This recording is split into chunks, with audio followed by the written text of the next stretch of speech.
Hey, what's up everyone? My name is Gary and I am a person of color.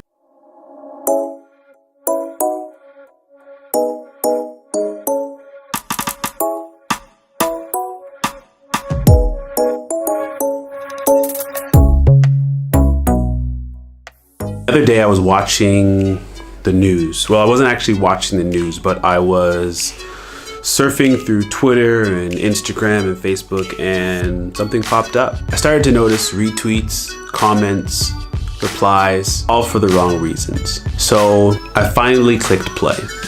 To a story that's getting tension from all over the country tonight. A referee at a high school wrestling match in New Jersey told a wrestler he had to cut his dreadlocks or forfeit the match.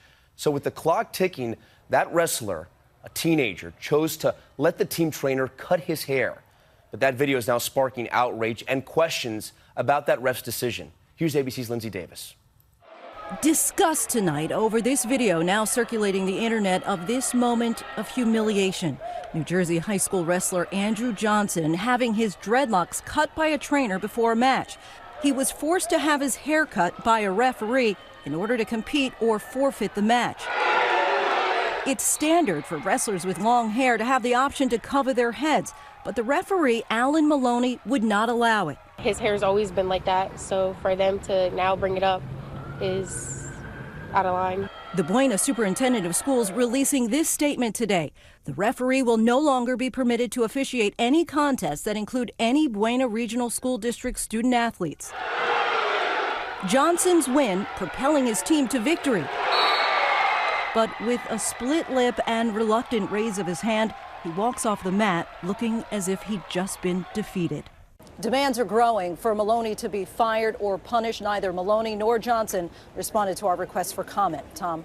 Lindsay Davis for us tonight. Lindsay, thank you. Now, I don't know a lot about wrestling, but I know what I saw was wrong. A referee asked a young boy to cut his hair in order for him to compete in a match. And the news stations say young Andrew took one for the team. And I hate that story. And his coach stepped in to do the job. Really? Really? Really? Really? I hate that story. Nah, this is dehumanization. Racism at its finest. Criminalization. Heartache. This is not overcoming adversity. It's another person of color having to succeed in the face of prejudice. I hate that story. It's a shame. It is not an inspiring story. It's sad. I'm hurt. Where's the team? Where's the coach? It seems like it's all about winning. I hate that story.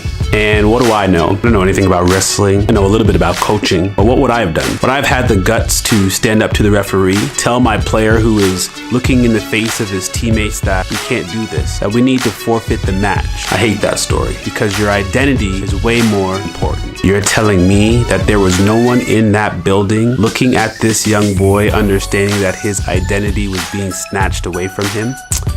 That's hard to believe, man. I hate that story.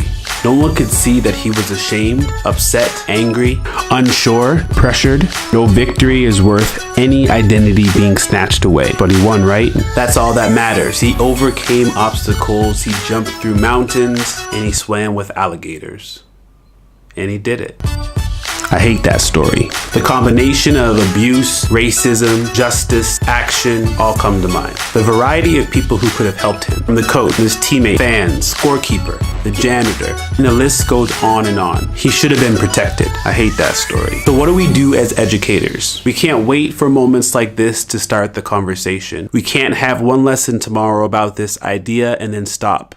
I hate that story. I hate that story. I hate that story. We need to talk about the issues of today. We need to stay awake and understand what is happening in the world. Stories of unjust can be cured if we allow our students to understand what to do in situations like this. Share these moments with our kids. Ask them what would they do. Come up with solutions. Prepare them for action. Allow students to understand how their privilege can help another human being. I hate that story. Understand and teach children how being a bystander can be very, very dangerous. Young Andrew, I commend you for stepping up to the plate and facing all obstacles, unfortunately, beating all odds, for being selfless and winning. I want you to know that this does not have to be your story. This one moment does not have to define your future. This story will help change education and help educators understand what it means to teach and talk about identity and its purpose in the classroom and in the real world. Young Andrew, thank you. Peace. Don't forget to stay in the gray area.